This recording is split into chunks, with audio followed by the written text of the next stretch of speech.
अस्सलाम वालेकुम नाजरीन, आप देख रहे हैं हमारा ऑफिशियल यूट्यूब चैनल और मैं हूं आपकी मेजबान यशफा कुरैशी।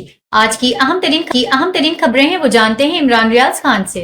इमरान खान नाजरीन, इस वक्त एक सर्द जंग चल रही है और ये जंग है पाकिस्तान के जो ओवरसीज़ हैं या ओवरसीज़ पाकिस्तानी जो स्पेशली अमेरिका में और यूरोप में रहते हैं उनके बीच में और पाकिस्तान का जो मौजूदा रजीम है उसके बीच में। यानी इस वक्त जो रजीम मौजूद है, इदारों के अंदर बैठी हुई शख्सियात, स्टैब्लिशमेंट या आप मौजूदा हुकूमत की बात करें तो इनके बीच में एक सर्द जंग, एक मुकाबला चल रहा है। ये मुकाबला शुरू हुआ डोनाल्ड ट्रंप के इलेक्शन जीतने की सूरत में। यानी जब इन्हें आइडिया हो गया कि वहां पे डोनाल्ड ट्रंप इलेक्शन जीत रहा है तो एकदम टेबल टर्न हो गई। फिर आपने देखा कि पाकिस्तानी जो हैं बहुत बड़े बड़े नाम मोहम्मद बिन सलमान के दरवाजे पे भी पहुंचे, कतर भी पहुंचे, यूएई भी पहुंचे, अमेरिका भी कुछ लोग थोड़े दिन पहले पहुंचे, मियां नवाज शरीफ गए, फिर अभी भी जनेवा के अंदर मियां नवाज शरीफ और उनकी साहबजादी मौजूद हैं और बहुत सारी गेम ये लोग अंदर खाते कर रहे हैं। एक्चुअली सबका फोकस इस बात पे है कि जो नई आने वाली ट्रंप एडमिनिस्ट्रेशन है उसे काबू कैसे करना है या उसके साथ मौजूदा हुकूमत अपना एक नया वर्किंग रिलेशन कैसे बना सकती है। हुकूमत की पूरी तवज्जो इस बात पे है कि अपने आप को महफूज करने की कितनी कोशिश की, पूरा का पूरा पाकिस्तान का आइन बदल दिया सिर्फ अपने आप को महफूज करने के लिए। आर्मी चीफ को फिर 2 साल की एक्सटेंशन दे दी सिर्फ अपने आप को महफूज करने के लिए। चीफ जस्टिस अपनी मर्जी का लगा दिया सिर्फ अपने आप को महफूज करने के लिए। एक बेतुकी किस्म की आईनी अदालत बना दी सिर्फ अपने आप को अपने इक्तदार को तूल देने के लिए, अपने आप को महफूज करने के लिए। तो अपने तहफ़्फ़ुज़ के लिए ये किसी भी लेवल तक गए हैं, लेकिन इनके सारे खेल में कहीं पे भी डोनाल्ड ट्रंप नहीं था, क्योंकि पाकिस्तान के जितने भी इस वक्त रजीम के अंदर मौजूद लोग हैं उन्हें पूरा यकीन था कि अमेरिकन एस्टेब्लिशमेंट को शिकस्त नहीं दी जा सकती, क्योंकि इन्होंने हमेशा अमेरिकन एस्टेब्लिशमेंट के आगे लेटना पसंद किया है। ख्वाजा आसिफ का स्टेटमेंट आपके सामने है। हम लोग बैठे हुए थे एक दिन जनरल बाजवा के साथ और भी सहाफ़ी थे, तो मैंने ये सवाल कर दिया जनरल बाजवा से, तो जनरल बाजवा माइंड कर गए थे। मैंने उनसे कहा जी कि आपके वज़ीर आज़म इमरान खान साहब ने कहा है कि हम अपने अड्डे नहीं देंगे या सहूलत फराहम नहीं करेंगे अमेरिका को किसी हमले के लिए, स्पेशली अफगानिस्तान में।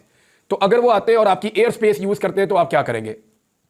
तो जनरल बाजवा भड़क गए उसके ऊपर, कैसे रोके उन्हें, वो इतना ऊंचा उड़ते हैं। वो मुझे बताना शुरू हो गए कितने 1000 फुट की बुलंदी पे जो है अमेरिका जो है वो फ्लाई करता है, तो पाकिस्तानी तो इस काबिल ही नहीं है, हमारे पास तो वो टेक्नोलॉजी। इतने हारे हुए स्टेटमेंट दिए जनरल बाजवा ने, मुझे शर्मिंदगी होना शुरू हो गई।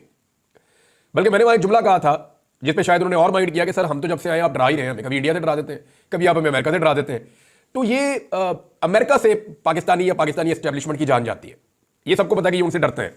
और इस वक्त जो कुछ पाकिस्तान में कर दिया गया है उसके बाद इनकी वैसे ही आसान खता है, ये वैसे ही परेशान है। तो अब एक तरफ पाकिस्तान की एस्टेब्लिशमेंट और पाकिस्तान की मौजूदा हुकूमत, ये पूरा रजीम मिलकर क्या कर रहा है, फैक्ट्स आपको बताने वाला हूं मैं। और दूसरी तरफ ओवरसीज पाकिस्तानी क्या करने वाले, ये भी मैं आपको बताने वाला हूं। ओवरसीज पाकिस्तानी भी स्लो नहीं हो रहा है। ओवरसीज पाकिस्तानियों को कौन सी चीजें इस वक्त जो उनके फोकस में है वो मैं आपको बता देता हूं। नंबर 1, जो नई अमेरिकी हुकूमत है और जो ट्रंप एडमिनिस्ट्रेशन है उनको उनके वादों के ऊपर कायम रखना इस वक्त ओवरसीज पाकिस्तानियों का सबसे बड़ा फोकस है।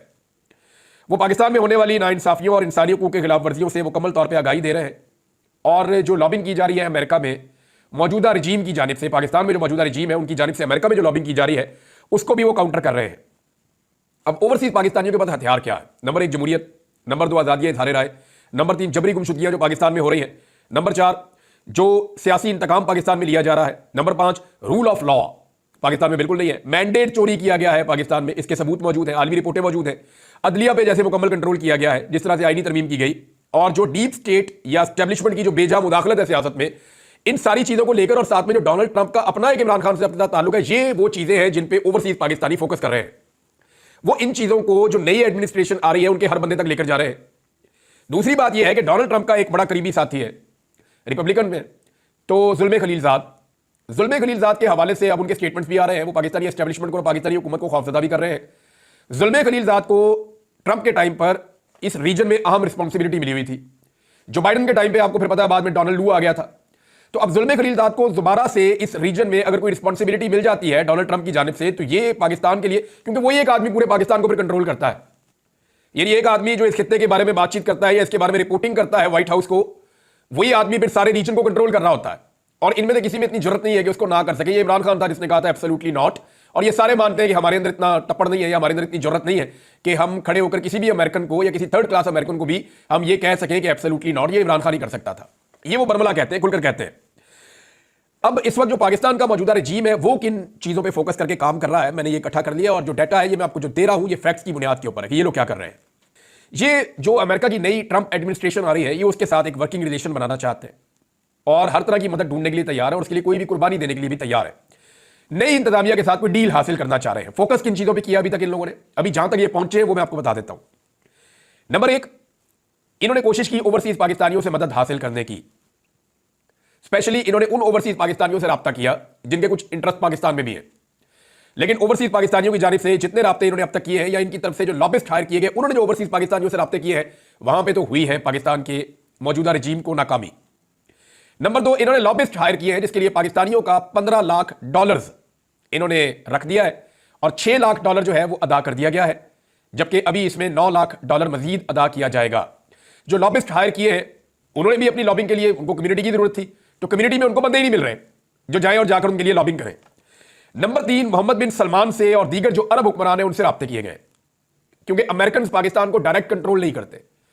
वो उनके लिए आसान ये रहता है कि वो सऊदी अरब कुछ पैसे वैसे देता रहता है, यूएई थोड़े बहुत पैसे देता रहता है, कतर से हमारे छोटे मोटे रहते हैं मामला, फिर हमारे हुक्मरानों के वहां पे स्टेक्स भी है, कारोबार भी है। तो इसलिए अमेरिका आसानी से जब डील करता है पाकिस्तान के साथ तो छोटी मोटी चीजें उनको कह देता है, वो पाकिस्तान से करवा लेते हैं।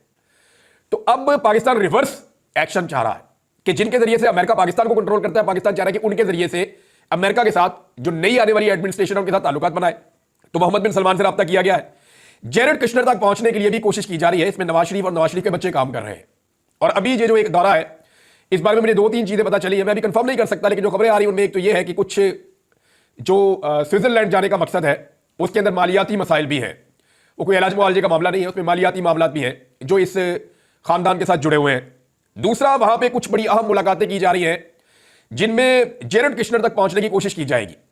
जेरेड कुश्नर जो है वो डोनाल्ड ट्रंप के दामाद है और इसराइल के साथ उनके बड़े जबरदस्त ताल्लुकात हैं। अब मैं आपको ज्यादा तफसील में तो नहीं बता सकता, लेकिन आपको यह बता सकता हूं कि बाकायदा इसराइल के कुछ लोग हैं जिनको अंगेज किया गया है मौजूदा रजीम की जानिब से कि जेरेड कुश्नर के साथ हमारे मामला आप ठीक करवाएं, हम आपके लिए भी गुंजाइश पैदा कर सकते हैं इन केस के हमारे मौजूदा अमरीकी रजीम के साथ या आने वाली जो अमरीकी इंतजामिया उसके साथ हमारे अच्छे ताल्लुकात हो जाए। इसको यहां रोक लेते हैं। अब जो आखिरी कोशिश एक और की जा रही है कि नरेंद्र मोदी को भी इस्तेमाल किया जाए। इंडिया की भी पूरी लॉबिंग है अमेरिका में और उसके लिए मियां नवाज शरीफ साहब ने जो है वो एक प्लान किया है कि नरेंद्र मोदी के साथ कोई राब्ते वाब्ते करके कोशिश की जाए कि डोनाल्ड ट्रंप तक किसी तरह एक्सेस हासिल करें।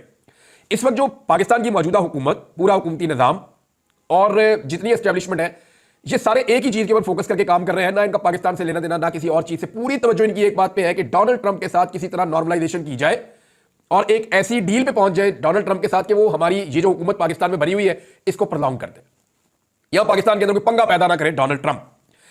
अब मोहम्मद बिन सलमान वाला आइडिया जो है, ये आइडिया तो जबरदस्त है, ये सबसे इफेक्टिव अब तक मुझे यही लगा कि यहां से डायरेक्ट डोनाल्ड ट्रंप तक अप्रोच तो की जा सकती है।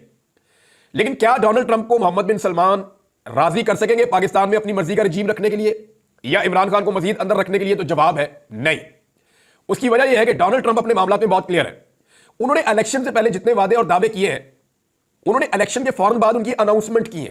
उन्होंने कहा मैं इख्तियार में आने वाला हूं, मैं लिस्टें बना रहा हूं, मैं काम कर रहा हूं, मैंने ये सारी चीजें करनी है। और डोनाल्ड ट्रंप का जो पूरा का पूरा फोकस है वो डीप स्टेट पे है, यानी ऐसे अनासर एस्टेब्लिशमेंट के जो रियासतों को कंट्रोल करते हैं, यानी बंद कमरों के अंदर बैठ के अपने मफादात के लिए वो करोड़ों अरबों लोगों का फैसला कर देते हैं, उनके मुस्तकबिल का फैसला कर देते हैं, जंगों का फैसला कर देते हैं, जंगबंदी का फैसला कर देते हैं, कत्लो गारतगिरी का फैसला कर देते हैं, तजारत रोकने का तजारत करने का फैसला कर देते हैं, पाबंदियां लगाने का पाबंदियां उठाने का फैसला कर देते हैं, सरहदें खोलने का सरहदें बंद करने का फैसला कर देते हैं। ये वो लोग हैं जो मनशियात में भी कारोबार करते हैं, ये वो लोग हैं जो कारोबार इनका जंगों के अंदर भी है। क्योंकि जितनी जंग होती है, दुनिया का जो सबसे कारोबार मुनाफे वाला है ना, वो जंग का कारोबार है। आप जंग करवा दें किसी खित्ते में, अब जहां पे जंग हो रही है दोनों तरफ के लोगों को हथियार चाहिए। हथियार बनाने वाले मखसूस लोग और ग्रुप्स हैं, वो मल्टीनेशनल काम करते हैं और बहुत कम फौजें हैं जो अपने सारे हथियार खुद बनाती हैं। ज्यादातर आपको हथियार परचेज करने पड़ते हैं मार्केट से। तो हथियारों की पूरी एक मार्केट है, ये पूरा एक बिजनेस है और वो लोग बहुत ताकतवर हैं, वो दुनिया की सबसे महंगी चीजें बेचते हैं, लिहाजा उनका इन्फ्लुएंस होता है। तो यही है डीप स्टेट, जहां पे ये पैसा खर्च करते हैं कि आप जंग शुरू करवाएं, जंग रुकनी नहीं चाहिए, हम आपको पैसा देंगे और हम पैसा कमाएंगे इसमें से। तो डोनाल्ड ट्रंप डीप स्टेट के खिलाफ जो है वो ये कह चुके हैं कि लोगों की किस्मत का फैसला जो है वो बंद कमरों में नहीं होगा। यही पाकिस्तान के अंदर फटा पड़ा हुआ है। अब जो आदमी अपने मुल्क के अंदर सबसे तगड़ी एस्टेब्लिशमेंट से लड़ रहा है, वो पाकिस्तान जैसी बिल्कुल एक कमजोर और नहीफ किस्म की जो एस्टेब्लिशमेंट है उसके लिए गुंजाइश निकालेगा, ये बहुत मुश्किल है। पाकिस्तान को कम से कम फौरी तौर पर इसराइल को तस्लीम करना पड़ेगा। अगर तो कोई डील चाहिए ना, तो कम से कम इसराइल को तस्लीम करना पड़ेगा। लेकिन इस सूरत में भी पाकिस्तान को इमरान खान को बाहर निकालना पड़ेगा, क्योंकि डोनाल्ड ट्रंप के पास अगर मोहम्मद बिन सलमान जाते हैं या उनके साथ बात करते हैं पाकिस्तान के, अव्वल तो उनकी अपनी करने वाली बहुत सारी बातें, उनके अपने बेशुमार इशूज हैं। पाकिस्तान तो उनके कहीं एजेंडा पे भी नहीं होगा, और अगर एजेंडा पे होगा तो 20वें या 25वें पॉइंट पे जाके आएगा कि मोहम्मद बिन सलमान ने उठना है और जाकर स्पेशली जनाब हमारे कहने के ऊपर सिर्फ पाकिस्तान की बात करनी है, ऐसा नहीं होगा। वो उनके एजेंडा में भी नहीं होगा, और होगा तो कोई 2 दर्जन एजेंडा के बाद होगा, आखिरी पॉइंट होगा पाकिस्तान। तो जब वो बात करेंगे तो डोनाल्ड ट्रंप को जितना वहां लोग समझते हैं और जानते हैं, जिनसे मेरी बात हुई है, जिनकी इंटरेक्शन भी हुई है डोनाल्ड ट्रंप से, वो साफ ही एक बात कहते हैं। वो कहते हैं डोनाल्ड ट्रंप ये सारा मामला उठा के मोहम्मद बिन सलमान के खाते में डाल देगा, और वो कहेगा देखो वो कितनी ज्यादती और जुल्म हो रहा है पाकिस्तान में, मैं ये नहीं चाहता। इन्हें कहो कि इंसान बने और ये चीजें ठीक करे, वो यही करेगा, मुझे पता है। और ये ऑब्वियस है, उसका स्टाइल भी यही है कि अगर उसके बाद एक आदमी रिक्वेस्ट लेकर आएगा, हो गया ठीक है, इसको जाके उनको बोलो कि चीजें ठीक करें। अब हैरत ये हो रही है, मुझे जो हैरत हो रही है वो इनकी बेचैनी पे हो रही है। ये डरे हुए इतने ज्यादा है कि ये खुद डोनाल्ड ट्रंप को अप्रोच करना चाह रहे हैं। और भाई वो चुप बैठा हुआ से बैठा रहना तो थोड़ा सा दोबारा निकल जाएगा। ये जाके खुद डोनाल्ड ट्रंप को वक्त से पहले अप्रोच कर रहे हैं, ताकि अगर उसके दिमाग में ये चीजें देर से आएगी तो फौरी तौर पे आ जाए, और फायदा कोई नहीं होगा, क्योंकि वो डीप स्टेट को शिकस्त देना चाहता है और ये उसके लिए एक मौका है। और पाकिस्तान में इमरान खान के साथ उसके ताल्लुक है, तो वो पाकिस्तान में जानते ही एक आदमी को है, इमरान खान को, और किसी को वो जानता ही नहीं है, ना उसकी पहचान का कोई दूसरा आदमी है पाकिस्तान में। और जिस आदमी को वो जानता है उसको जेल के अंदर डाला हुआ भी बेगुनाह है। तो अब डोनाल्ड ट्रंप के ऊपर हुकूमत का पूरा फोकस है, लेकिन ओवरसीज पाकिस्तानी तगड़े हैं, क्योंकि वो वहां अमेरिका में रहते हैं, वो डेली बेसिस के ऊपर इन्फ्लुएंस करते हैं। और एक अजीब चीज जो मुझे ओवरसीज पाकिस्तानियों ने बताई, उन्होंने ये बताई कि जी सिर्फ पाकिस्तानियों ने नहीं बात की इमरान खान की, यहां पे बेशुमार ऐसे मुसलमान रहते हैं जिन्होंने डोनाल्ड ट्रंप को वोट किया, डोनाल्ड ट्रंप की जीत में उनका किरदार है, और उन सब ने इमरान खान की बात की है। उसकी वजह यह है कि अमेरिका में रहने वाले मुसलमान, चाहे उनका ताल्लुक दीगर ममालिक से है, वो इमरान खान को आलम इस्लाम का लीडर समझते हैं। और उसका रीजन क्या है, जो अक़वाम मुत्तहिदा में इमरान खान साहब ने स्पीच की थी, और उसके बाद जो इमरान खान साहब ने जो OIC के अंदर स्पीच की थी, ये 2 तकारीर को आप निकाल लें तो आपको सारी गेम समझ आ जाएगी। इमरान खान साहब वाहिद आदमी है जिन्होंने नामूसे रसालत के लिए बड़ी खुल के आलमी प्लेटफॉर्म के ऊपर बात की, जिन्होंने मुसलमानों के हर इशू के ऊपर बात की, इस्लामोफोबिया को काउंटर किया, और इमरान खान की वजह से हर साल अब इस्लामोफोबिया का एक दिन भी मनाया जाता है। तो ये इमरान खान का बहुत बड़ा क्रेडिट है, मुसलमान इसको ऑनर करते हैं और उसको मुसलमानों का एक लीडर समझते हैं कि इस्लामी दुनिया का एक लीडर है वो। लिहाजा डोनाल्ड ट्रंप ऐसे आदमी के लिए कोई गलत फैसला नहीं करेगा जो बज़ाहिर अभी तक दिखाई दे रहा है। दूसरा नाज़रीन, एक और बड़ी इंपॉर्टेंट खबर है, वो ये है कि कोयटा में पाकिस्तान तहरीक इंसाफ ने जलसा करना था आज के दिन में, और वहां एक जंग लगा दी हुकूमत ने। सिंध में और बलूचिस्तान में दोनों जगह पे पाकिस्तान पीपल्स पार्टी की हुकूमत है। सिंध के लोग निकल कर जा रहे थे स्वाबी जलसे में शिरकत के लिए खैबर पख्तूनख्वा, और जो पुलिस ने उन पर टॉर्चर किया है, जो तशद्दुद किया है, जो जुल्म और ज्यादती सिंध के अंदर की है, जो कराची के सदर हैं राजा साहब, उनको गालियां दे देकर पुलिस वाले मार रहे थे, और वो कह रहा था कि आप ज्यादती कर रहे हैं, ये आप गलत कर रहे हैं, ये आप ना करें, मैं साबिक MPA भी हूं, लेकिन उनके साथ बहुत जुल्म किया गया। ये सारा कुछ हमने देखा। ये बिलावल की जमहूरियत है। उन्होंने कहा था कि मैं ब्रूटल बन जाऊंगा इस आईनी तरमीम के लिए, ब्रूट मेजॉरिटी का वर्ड यूज किया था। ये कोई डेमोक्रेटिक आदमी नहीं करता, ये जमहूरी आदमी ऐसा नहीं कह सकता। तो बात यह है कि बिलावल जरदारी और जमहूरियत का एक दूसरे से दूर दूर तक कोई ताल्लुक नहीं है। ये एस्टेब्लिशमेंट के लिए काम करते हैं, बिलावल और उनके अब्बू दोनों, ये दोनों जरदारी बाप बेटा, ये पूरी तरह एस्टेब्लिशमेंट के शिकंजे में और एस्टेब्लिशमेंट के लिए काम करते हैं। अब अगली बात यह है कि कोयटा के अंदर बाकायदा स्टेट फायरिंग हुई है। पाकिस्तान तहरीक इंसाफ के रहनुमाओं ने और कारकुनों ने यह क्लेम किया है, और ये वीडियोज भी आ रही हैं कि कोयटा में जलसे के लिए पूरी की पूरी जो बलूचिस्तान की हुकूमत है पीपल्स पार्टी की, उन्होंने एक कर्फ्यू जैसा माहौल बना दिया, बराह रास्त गोलियां चलाई हैं, शेलिंग की गई है, बहुत सारे नौजवान जख्मी हुए हैं। गोली लगा हुआ नौजवान अस्पताल में पड़ा हुआ, उसका मैंने स्टेटमेंट सुना, वो ये कहता है कि मुझे गोली लगी हुई है, लेकिन इमरान खान के लिए मेरी जान भी हाजिर है। अब ये इमरान खान साहब ने नौजवानों को ऐसी उम्मीद दे दी है कि किसी भी लीडर के लिए कोई भी बंदा गोली खाने के लिए तैयार नहीं होता, लेकिन इमरान खान के लिए अब उसके कारकुन गोलियां खाने के लिए तैयार है। और कहां पे? बलूचिस्तान में, कोयटा में, जहां पे कोई सोच नहीं सकता था कि ये पॉलिटिकल पार्टी जाएगी, वो वहां पे इतनी ताकतवर हो गई है। और सारा दिन कारकुनों ने पुलिस का मुकाबला किया। जो एक जलसा होना था, जो एक तकरीब होनी थी, वो तो नहीं हुई उस तरह से जैसे वो चाह रहे थे, लेकिन पूरे बलूचिस्तान के लैंडस्केप के ऊपर जो मनाजिर देखे हैं, अपोजिशन जमात हो कोई भी, उसको इससे बड़ा फायदा हो नहीं सकता। पूरी दुनिया ने देखा कि क्या जुल्म और ज्यादती हुई है। हालांकि एक दिन पहले ऐसे ही जुल्म और ज्यादती के खिलाफ अक़वाम मुत्तहिदा की एक रिपोर्ट भी आई है, और ये जो 26वीं आईनी तरमीम हुई है ना, इसको अक़वाम मुत्तहिदा की रिपोर्ट ने भी मुस्तरद किया। और उसके अलावा इस रिपोर्ट में एक चीज और भी है जो मैं आपको बताता हूं, और वो है जनाब फौजी अदालतों के हवाले से। अक़वाम मुत्तहिदा की कमेटी ने आम शहरियों के फौजी ट्रायल की मुखालफत कर दी है। इंसानी हकूक़ की कमेटी जो अक़वाम मुत्तहिदा की है, उसने हुकूमत पाकिस्तान पर जोर दिया कि वो फौजी अदालतों से मुताल्लिक कानून साजी पर नजरसानी के लिए फौरी इक़दाम करे, शहरियों पर उनका दायरा इख्तियार खत्म करे, सजाए मौत के नफाज का इख्तियार खत्म करे, और इस बात को यकीनी बनाए कि इनकी कार्रवाइयां शहरी और सियासी हकूक़ के बैनुल-अक़वामी मुआहदे की मुकम्मल तामील करें। ये ICCPR का एक मुआहदा इंटरनेशनल, उसकी वो कह रही थी तामील करें, ताकि मुनसिफाना ट्रायल के हक की जमानत दी जा सके। लेकिन पाकिस्तान में साल से ज्यादा हो गया, बंदे जो है वो अंदर है, मिलिट्री कस्टडी में। अब अक़वाम मुत्तहिदा ने बोलना शुरू कर दिया। देखिए, जब जो बाइडन का इन्फ्लुएंस तो था ना, UN के ऊपर भी था, बाकी जगहों पे भी था। मैं जब ये कस्टडी से बाहर आ रहा है, एजेंसियों की हिरासत से जब मैं छूट के बाहर आया, तो मुझे बहुत सारे लोग मिलने आते थे। कुछ अमेरिकन शहरी भी मुझे मिलने के लिए आए। उन्होंने बताया जनाब कि हम जहां पे भी जाते थे ना आपके लिए बात करने के लिए, तो इमरान खान साहब हमें प्रॉब्लम फेस करना पड़ता था, रिस्पॉन्स नहीं मिलता था। मैंने कहा वजह, उन्होंने कहा जी कि हमें कई लोगों ने क्लियरली कहा कि ये यूनाइटेड स्टेट्स की पॉलिसी है जो पाकिस्तान के अंदर एजेंसियां कर रही हैं। ये मैं आपको हल्फन कह रहा हूं कि मुझे अगर अमेरिकन नेशनल्स ने यह बात बताई थी। मुझे बरतानवी सफीर और उनका वो अमला भी मिलने के लिए आया हुआ था, बहुत सारे और लोग भी मुझे मिलने आए थे, बड़ा क्लियरली वो लोग बता रहे थे। और वो मुझे बाकायदा जो बरतानवी सफारत खाना है उसके लोगों ने मुझे ये कहा था कि आप बोलना बंद कर दें, आप ये छोड़ दें, आप फिलहाल रुक जाएं, क्योंकि ये सारा गेम इंटरनेशनल जो एक लॉबिंग है उसके तहत पाकिस्तान में खेला जा रहा था, जिसमें पाकिस्तान के इदारे और एजेंसियां इन्वॉल्व थी। लेकिन अब क्योंकि वहां पे हुकूमत बदल गई है तो पॉलिसी बदल गई। अब अक़वाम मुत्तहिदा ने अपनी लाइन तब्दील कर दी है। आने वाले दिनों में पाकिस्तानी हुकूमत के लिए, एस्टेब्लिशमेंट के लिए बहुत मुश्किलात बढ़ेंगी।